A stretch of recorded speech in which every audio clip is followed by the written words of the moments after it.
The night was the kind that pressed in around you, thick with silence and a creeping chill that settled in the marrow. Alex Morrison sat in his worn recliner, the soft hum of an old box fan his only companion, as he scrolled aimlessly through late-night streaming options.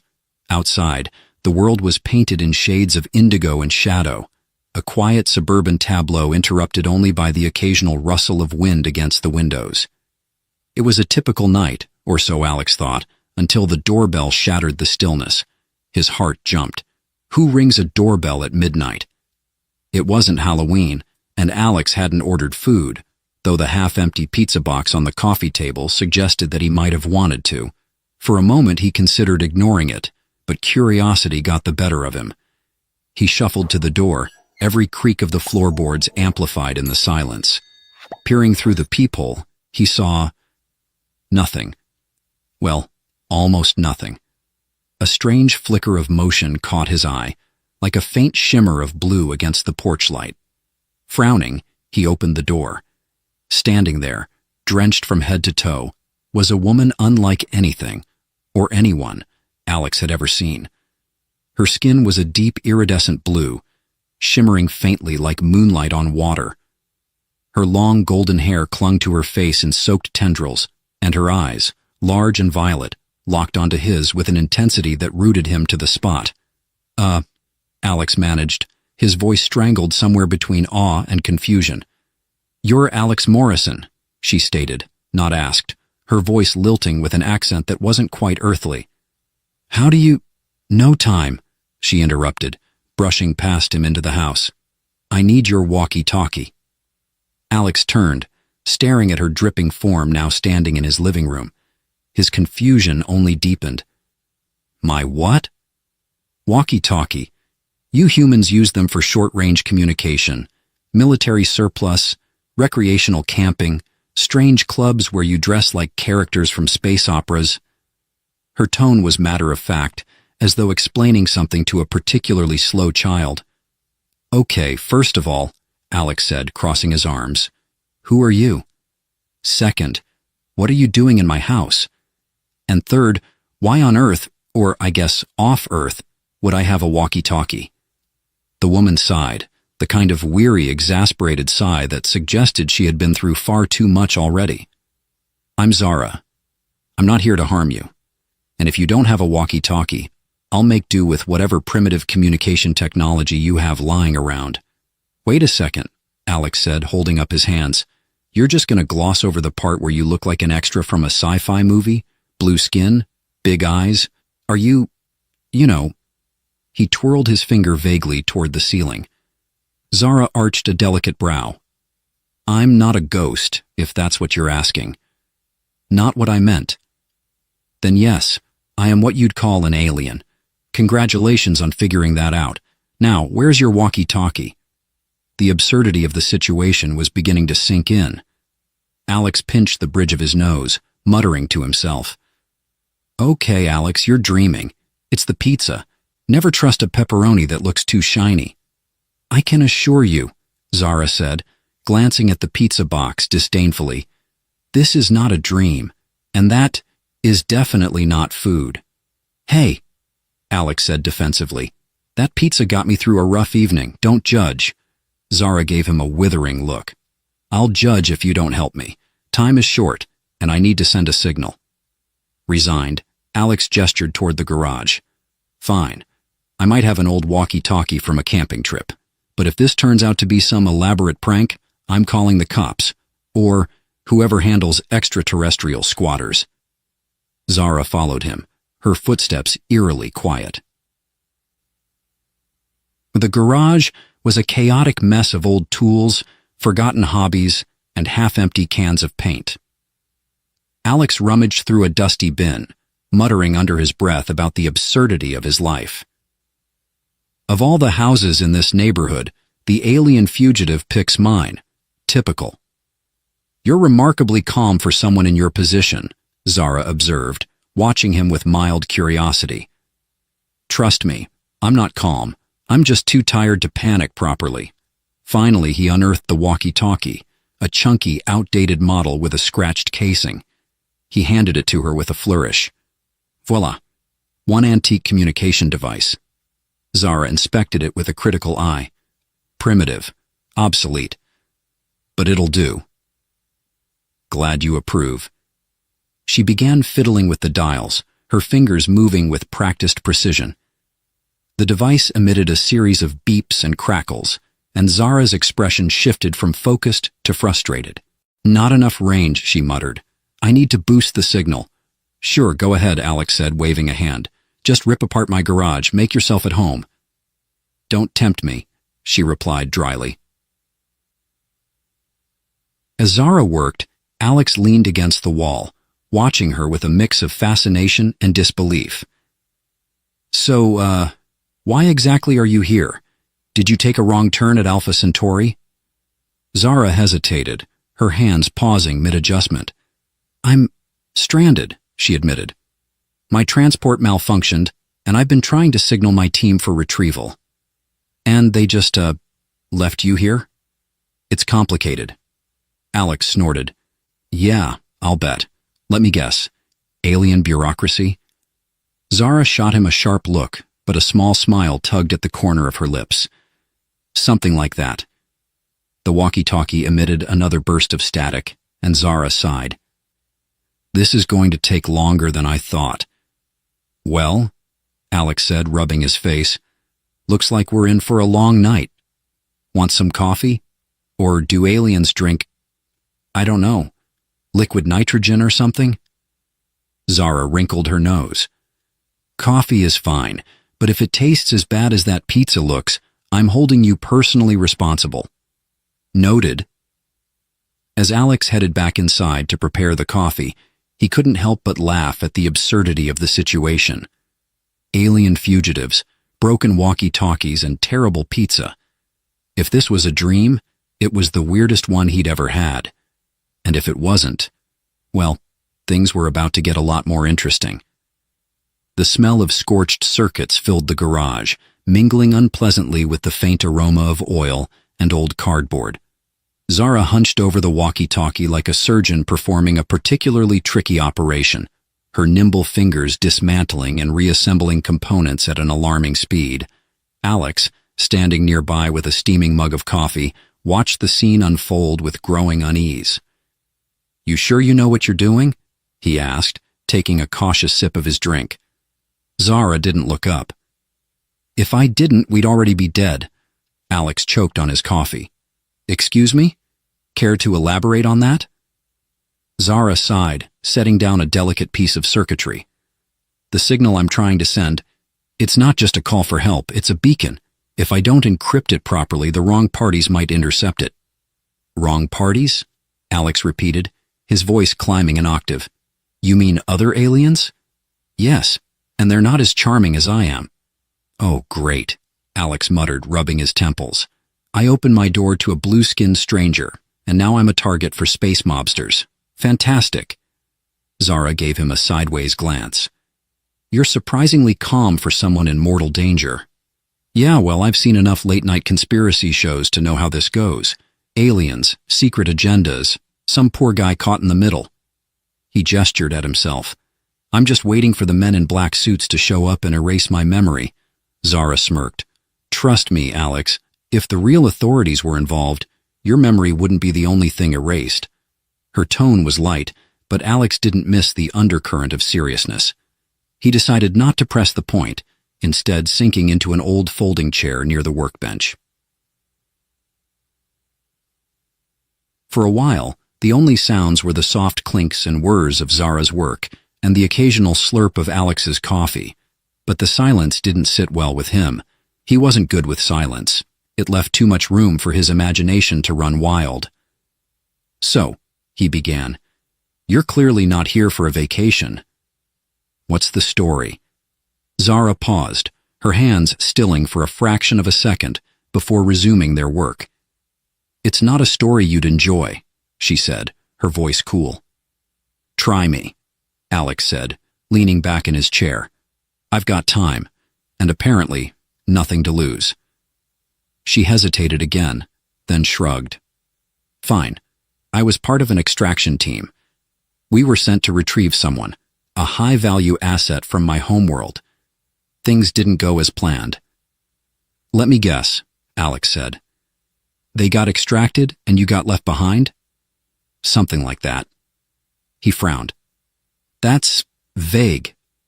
Zara shot him a sharp look. And safer for you. Alex opened his mouth to argue, but thought better of it. Instead, he changed tactics. All right, what about the tech?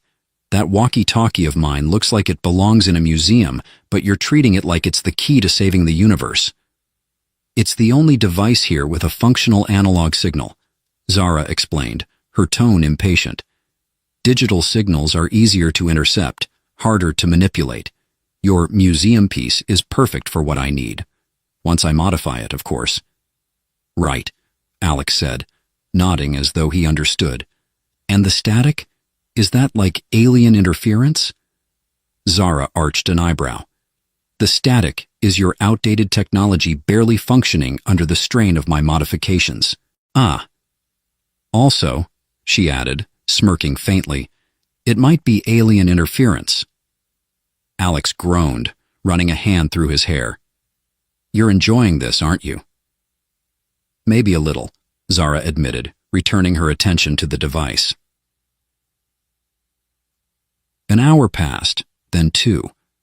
Alex tried to stay awake, but the rhythmic clinks and occasional bursts of static lulled him into a half-doze. His mind wandered, replaying the events of the night with a surreal detachment. He couldn't decide what was more bizarre, Zara herself, or how quickly he'd accepted her presence in his life. He was jerked back to reality by a sudden burst of sharp, high-pitched sound from the walkie-talkie. Zara straightened, her expression triumphant.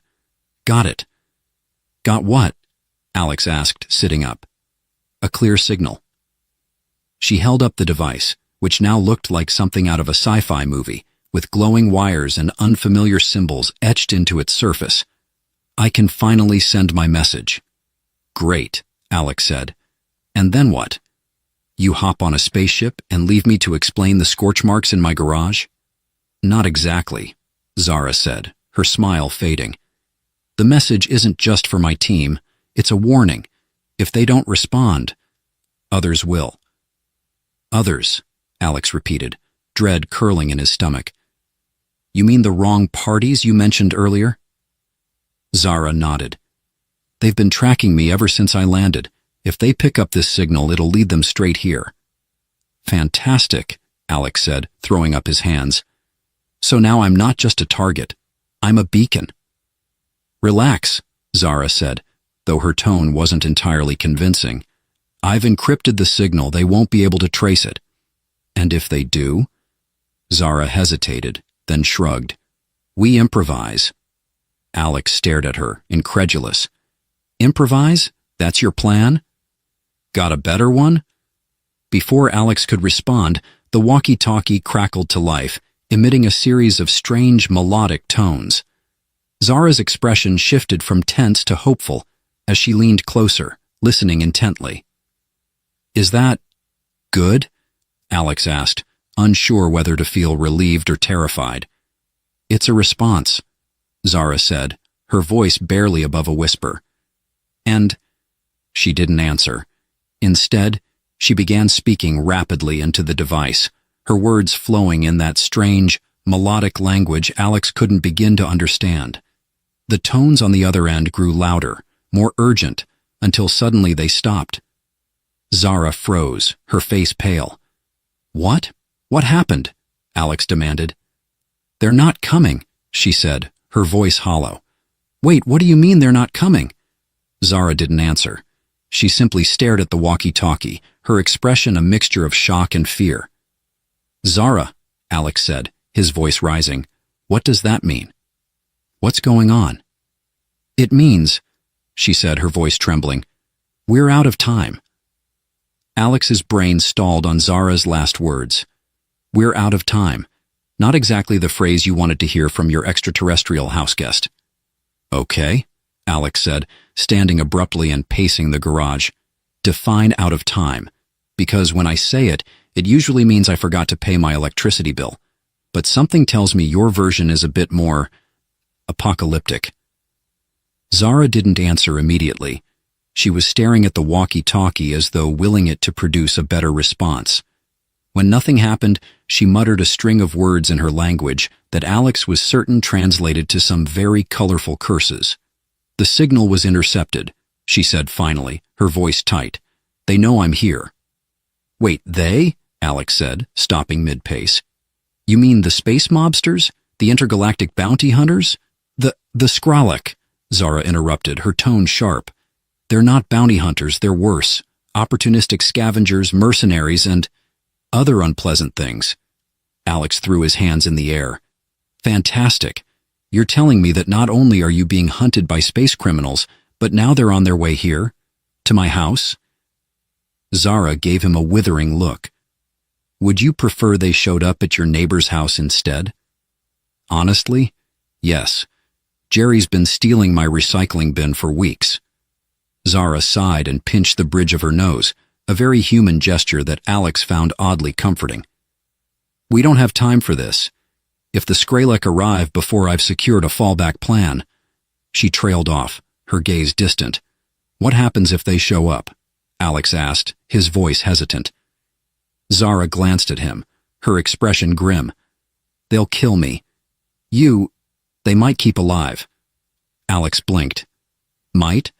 For entertainment," she added, almost as an afterthought. "Oh, great. Nothing like being the comic relief for a group of interstellar psychopaths," Alex muttered. Zara stood abruptly, her movements sharp and purposeful.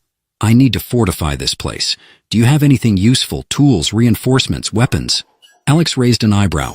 "What do you think I am, a prepper? I've got a hammer, a rusty screwdriver, and half a can of bug spray. Will that work against your alien pals?" "Probably not," Zara said, her tone distracted as she began scanning the garage for anything remotely useful. "Okay, wait," Alex said, holding up his hands. "Before you turn my house into a makeshift bunker, can we just, I don't know, think for a second? You said you're an expert at improvising, right? So let's improvise." Zara paused, narrowing her eyes at him. "What exactly do you suggest?" "Well," Alex said, rubbing the back of his neck, "what about that encryption thing you mentioned? Can you send another signal? One that'll throw them off your trail? Like a decoy?" Zara considered this, her expression thoughtful. "It's risky. If the signal isn't convincing enough, they'll see through it. But it might buy us some time." "Great," Alex said, clapping his hands together. "Time is good. Time is what we need." "Time won't save us if they breach the perimeter," Zara said, already moving toward the workbench. "I'll send the signal, but we still need to prepare for the worst." As Zara worked on modifying the walkie-talkie yet again, Alex reluctantly ventured into the house to gather whatever he thought might be helpful. His search turned up a broom, a flashlight, and an old baseball bat. When he returned to the garage, Zara eyed the items skeptically. "Is that supposed to be an arsenal?" "Hey," Alex said defensively, "this is suburbia."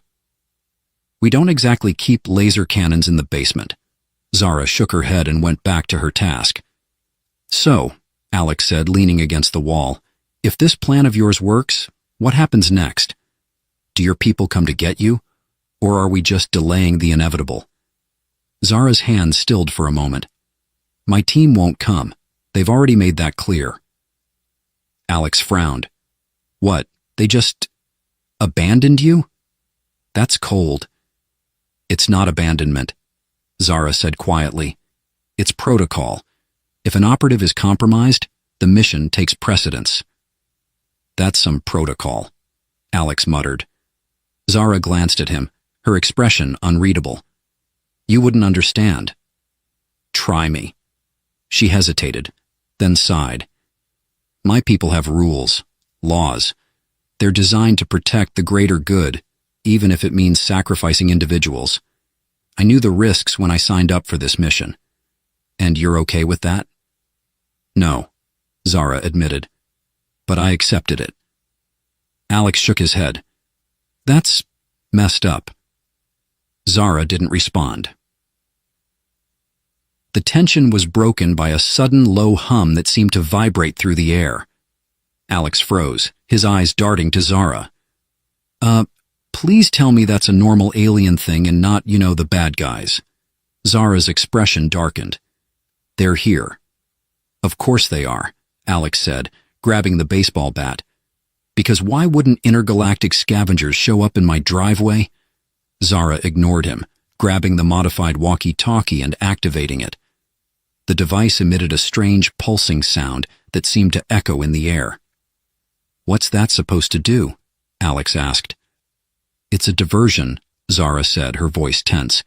"If they pick up the decoy signal, they'll waste time searching for me elsewhere." "And if they don't?"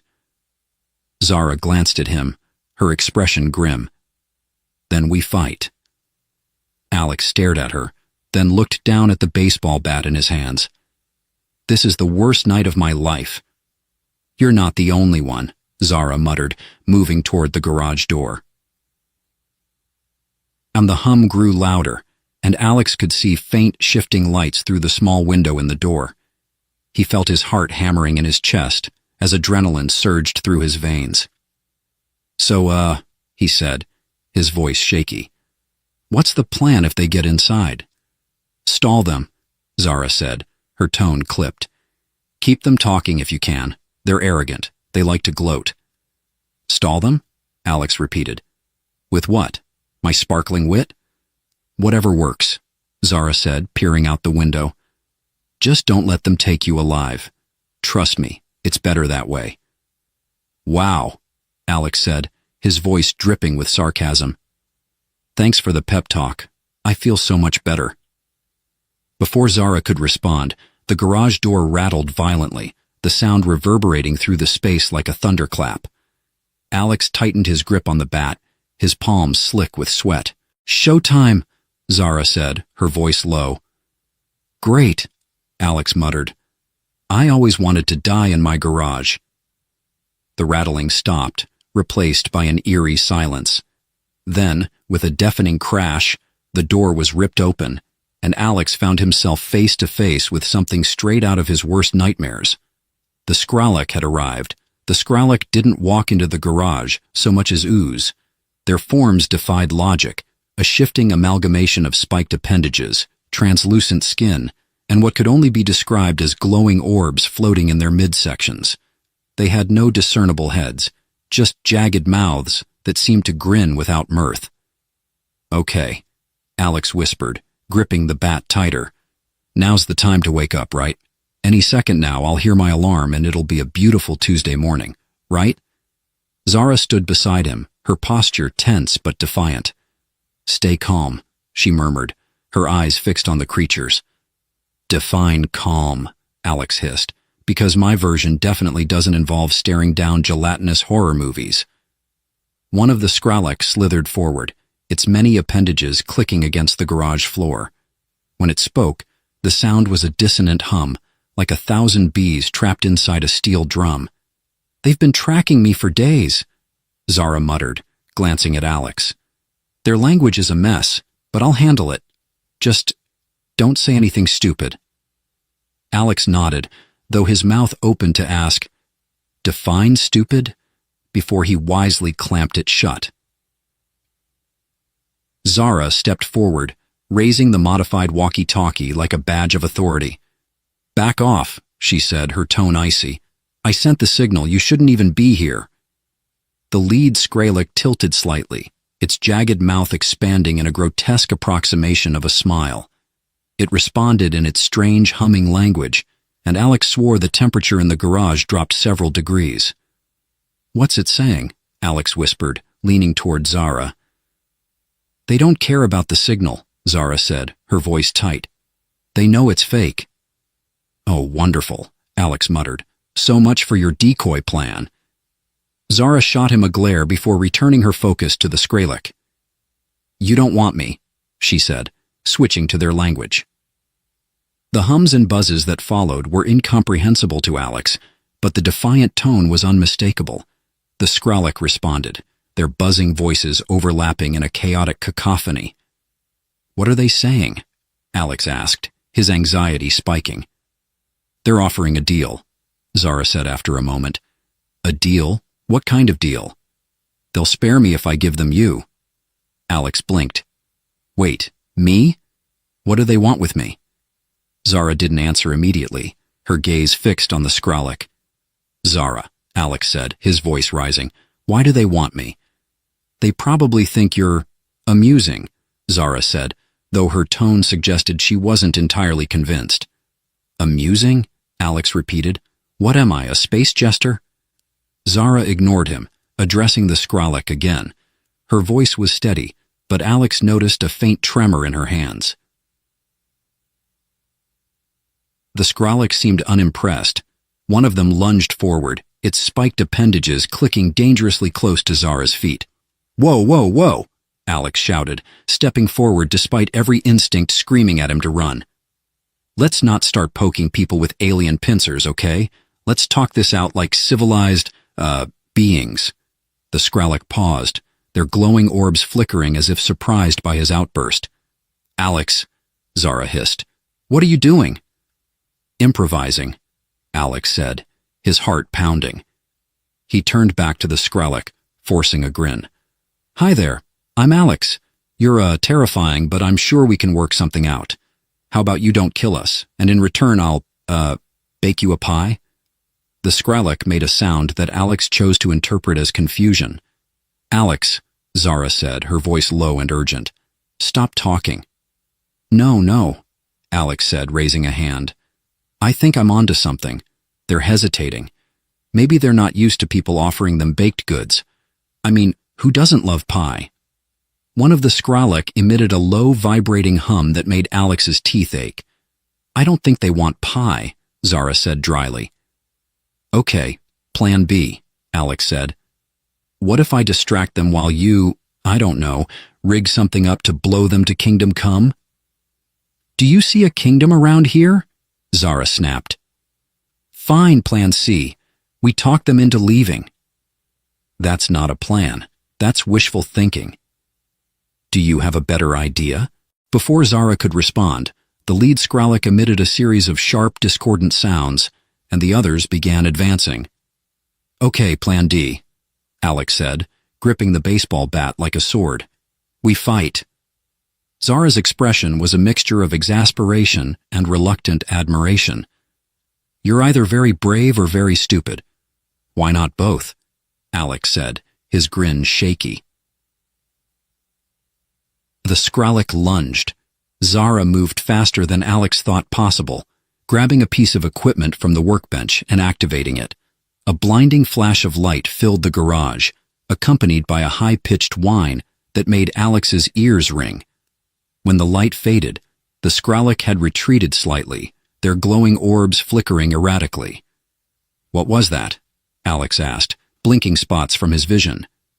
A pulse disruptor, Zara said, holding up the device. It won't stop them, but it'll slow them down. Great, Alex said, his voice dripping with sarcasm, because that's exactly what I wanted. Slower death. We need to move, Zara said, grabbing his arm. They'll recover quickly. Move where? Alex asked, resisting her pull. They're kind of blocking the only exit. Zara glanced at the garage door, then at the Skralik, who were already beginning to regroup. Then we make a new exit, she said. Alex stared at her. Please tell me that's a figure of speech. Zara didn't answer.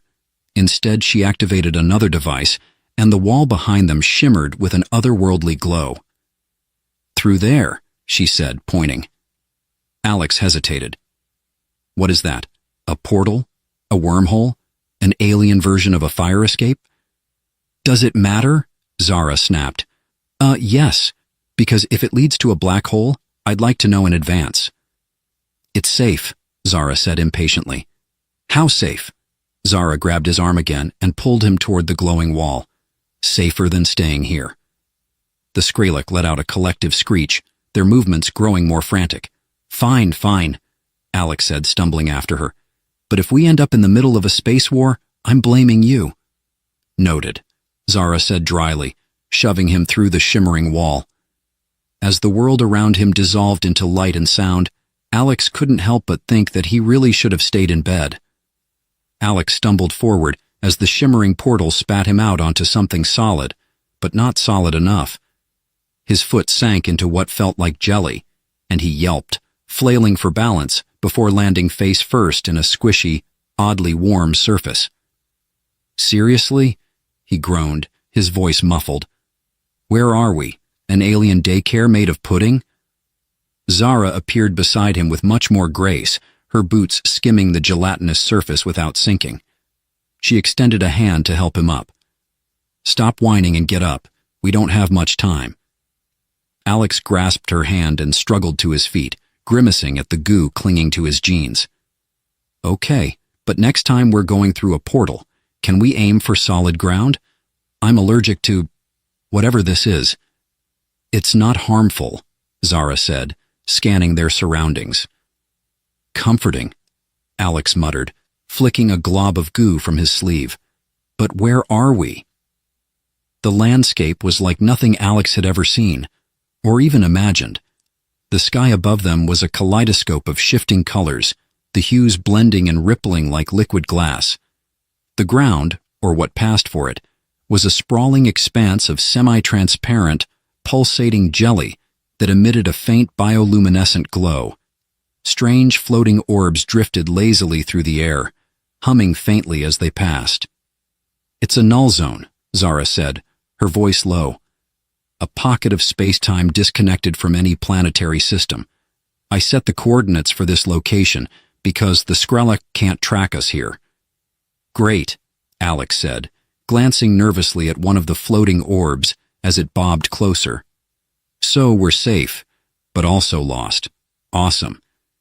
"We're not lost," Zara said, striding forward as if the jelly-like terrain didn't faze her.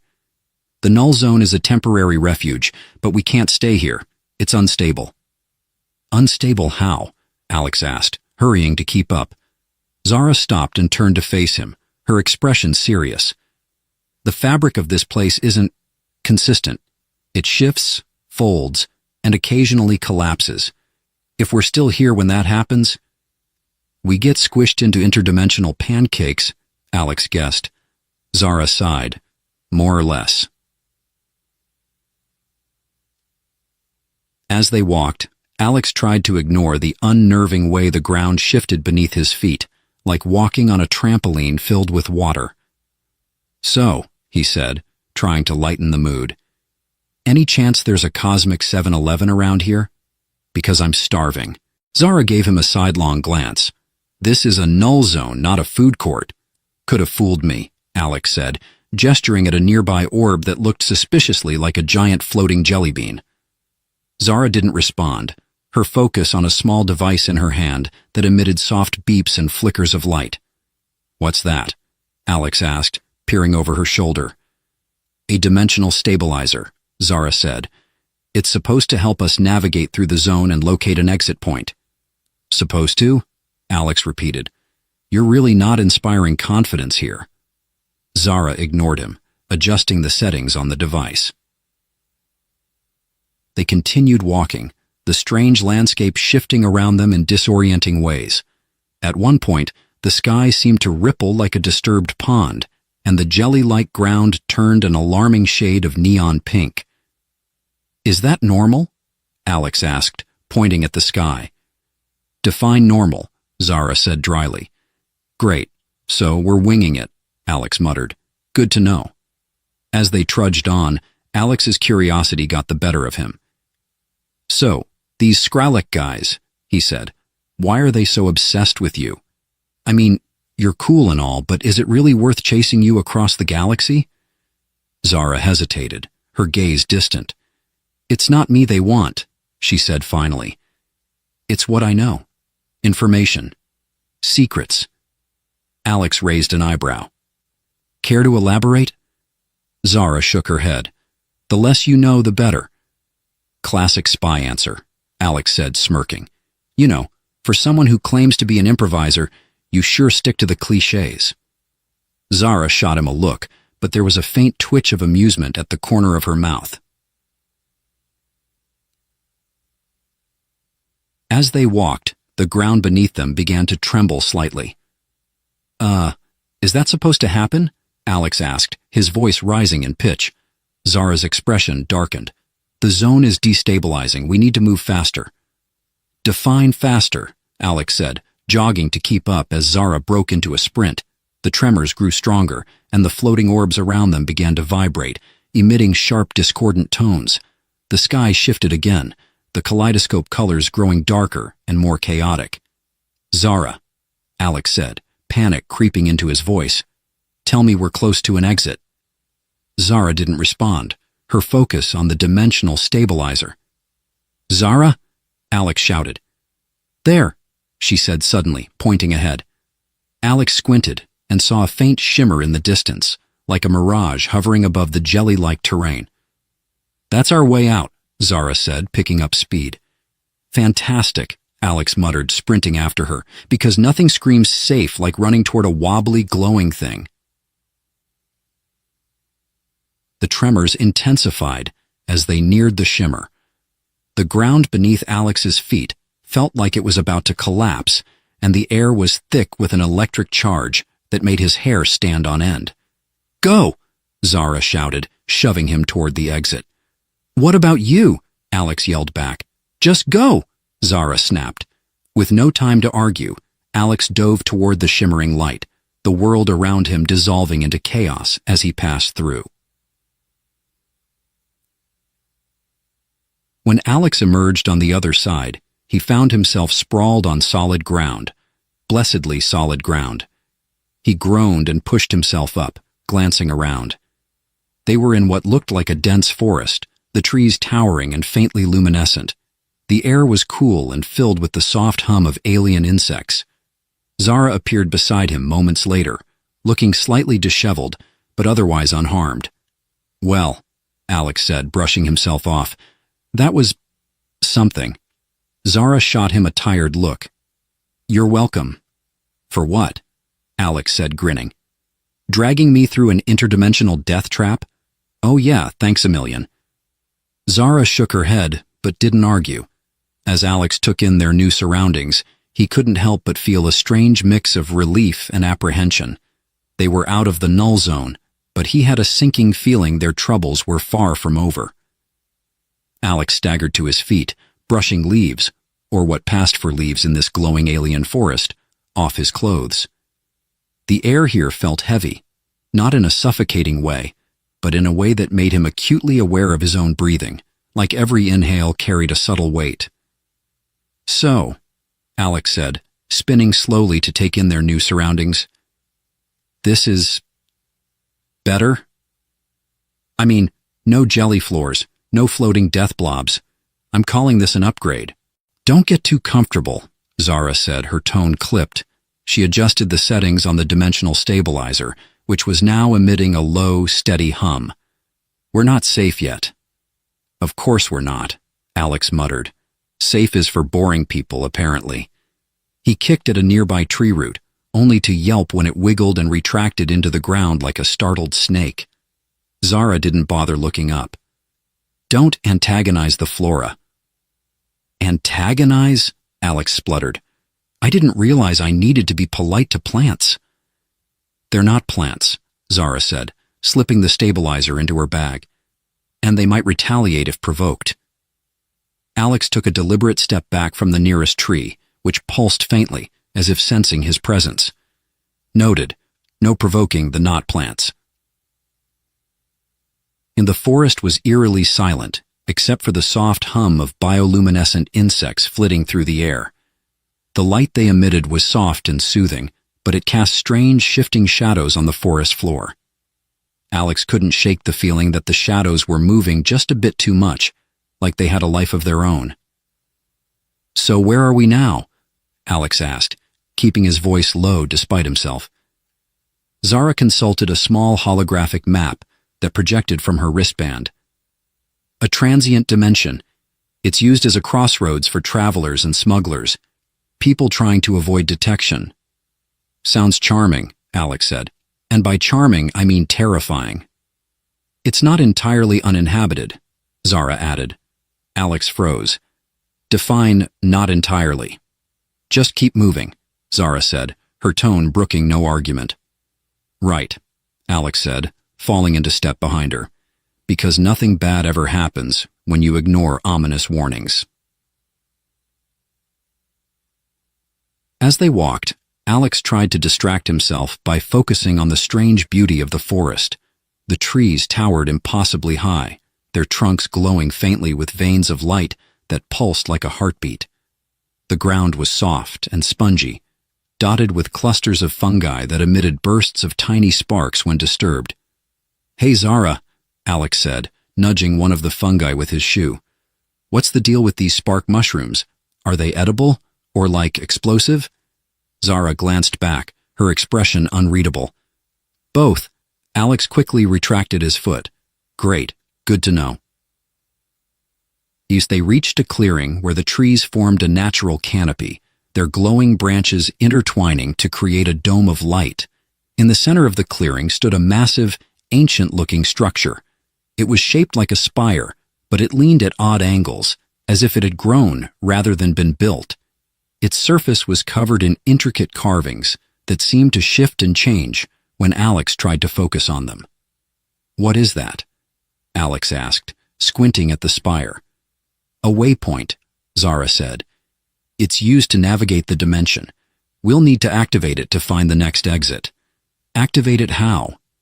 Zara didn't answer immediately. She approached the spire, running her fingers along the shifting carvings. The structure responded, glowing brighter as if awakening. "Carefully," she said finally.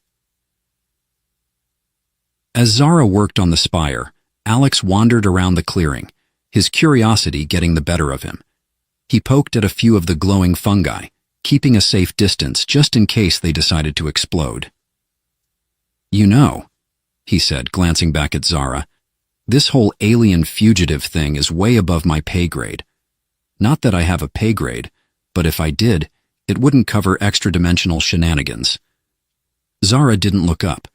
"You're adapting surprisingly well for someone who's never left their planet." "I'll take that as a compliment," Alex said. "Although I'm pretty sure adapting is just a fancy way of saying panicking internally while cracking bad jokes." "Whatever works," Zara said, her lips twitching in what might have been the faintest hint of a smile. Just as Alex was starting to relax, relatively speaking, a low, guttural growl echoed through the clearing. He froze. Zara, please tell me that was your stomach." Zara straightened, her expression sharp. "Stay close," she said, her hand going to a sleek metallic device holstered at her hip. Alex moved closer, his heart pounding. "What is it, a wild alien? A space bear? Please don't say it's a space bear." Before Zara could answer, a creature emerged from the shadows at the edge of the clearing. It was massive, with sleek black fur that shimmered like oil in the dim light. Its eyes glowed an unsettling green, and its elongated limbs ended in razor-sharp claws. "Okay," Alex said, his voice barely above a whisper. "Not a space bear. Worse. Definitely worse." The creature growled again, its eyes fixed on them. "Don't make any sudden moves," Zara said, her voice calm but firm. "Define sudden," Alex muttered, trying to keep his breathing steady. The creature took a step forward, its movements fluid and predatory. "Zara," Alex said, his voice rising. "Any bright ideas?" "Just one," Zara said, her hand tightening on the device at her hip. "What is it?" "Run."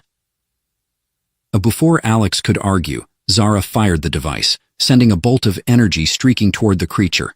The shot missed, but it was enough to startle the beast, which roared in fury. "Great plan!"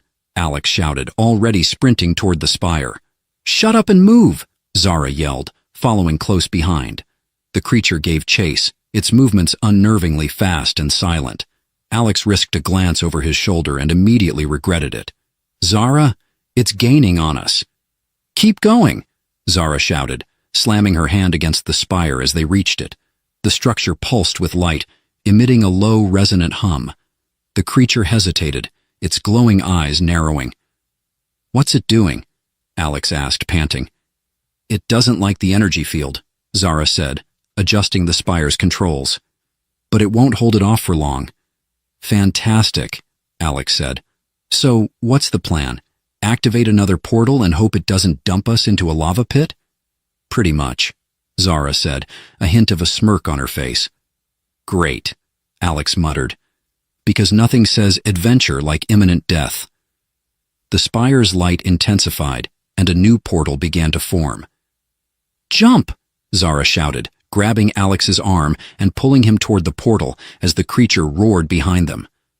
As they leapt through the shimmering light, Alex couldn't help but think that his life had officially crossed the line into utter insanity.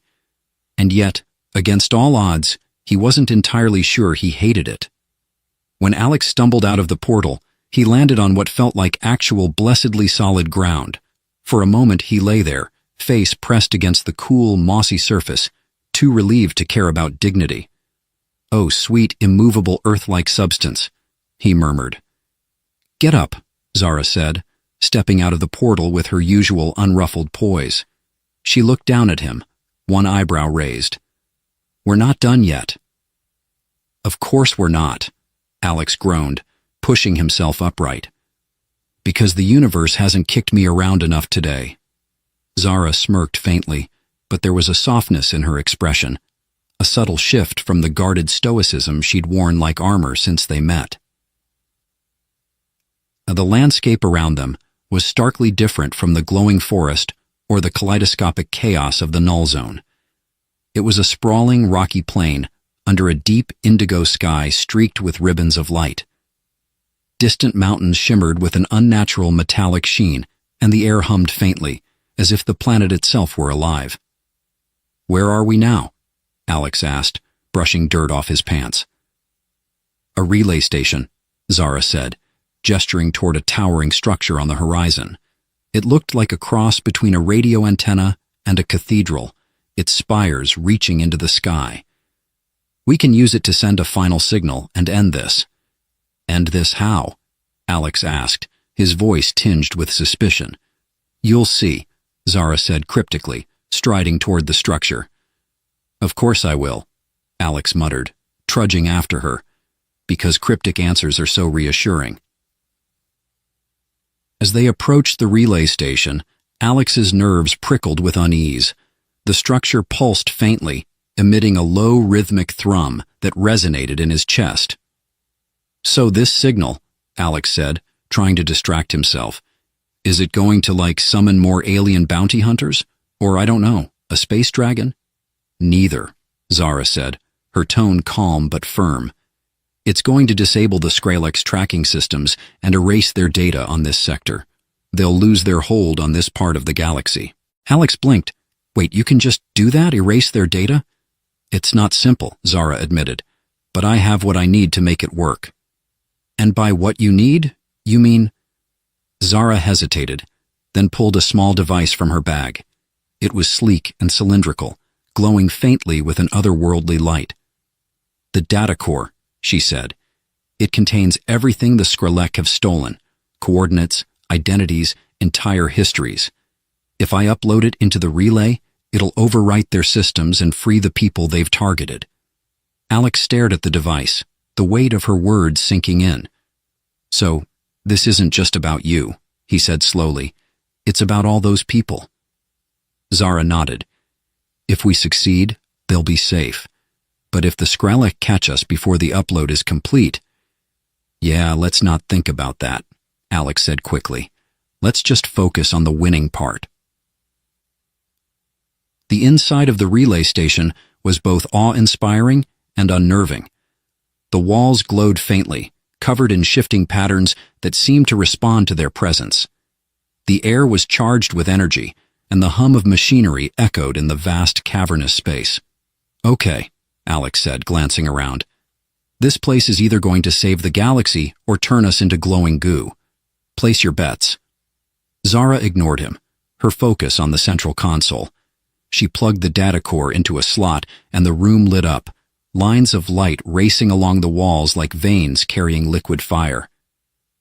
It's starting, Zara said, her voice tight with concentration. Alex opened his mouth to ask a question, but the relay station answered for him. A deep, resonant voice echoed through the chamber, speaking in a language he couldn't understand. Translation, please? Alex said, backing up slightly. It's the relay's AI, Zara said, typing rapidly on the console. It's verifying the data core. Stay quiet. Quiet. Got it, Alex said. Quiet is my middle name. Well, it's not, but... Alex, Zara snapped. Right. Shutting up. The upload began, a cascade of light filling the room as the data core transferred its contents. For a moment, Alex felt a flicker of hope. Then the Skralik arrived. The walls shimmered, and a portal opened near the entrance. Through it stepped the creatures Alex had hoped never to see again, hulking insectoid forms with segmented armor and glowing red eyes. Well, Alex said, his voice high-pitched with panic. This is officially the worst day of my life. Stall them, Zara said, not looking up from the console. Stall them? Alex echoed. With what? My sparkling wit? Improvise, Zara said. Alex groaned but squared his shoulders. Fine, you owe me a drink after this, a big one.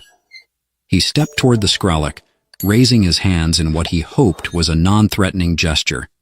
Hey there, he said, his voice wavering. Nice to see you again. Love what you've done with the place. Very ominous. The Skralik hissed, their mandibles clicking. Right, Alex said, backing up a step. Not big on small talk. Got it. As the Skralik advanced, Alex grabbed the nearest object, a loose piece of machinery, and hurled it at them. It bounced harmlessly off one of their armored shells. Okay, Plan B, Alex muttered. He darted to the side, grabbing a long, glowing rod from a nearby rack. It felt heavy and vaguely weapon-like, so he swung it at the nearest Skralik. To his surprise, the rod crackled with energy, sending a jolt through the creature. It stumbled back, hissing in anger. Ha! Alex shouted, brandishing the rod. Take that, you overgrown bug! Alex! Zara yelled. Hurry! Working on it! Alex shouted back, swinging the rod wildly as the Skralik closed in. Just as Alex thought he was out of options, the relay station emitted a deafening hum. The light in the room intensified, and the Skralik froze, their movements jerky and disoriented. It's done! Zara shouted, grabbing Alex's arm. The portal behind the Skralik flared to life, and Zara dragged Alex toward it. Wait, where does this one go? Alex asked, stumbling after her. Anywhere but here, Zara said, shoving him through. When Alex emerged on the other side, he found himself back on Earth, standing in his own living room. He turned to see Zara beside him, the faintest hint of a smile on her face. You did good, she said. Alex blinked. What? That's it? You're just gonna leave? I have to, Zara said. But you'll be fine. You're stronger than you think. Before Alex could respond, she activated another portal and disappeared, leaving him alone. As Alex sat down on his couch, his walkie-talkie crackled to life. Hey, Zara, he said, holding it up. If you're listening, thanks. For everything. The walkie-talkie buzzed softly, but no reply came. Alex leaned back, staring at the ceiling. His life would never be the same, but for the first time he didn't mind. After all, adventure had a way of finding him now.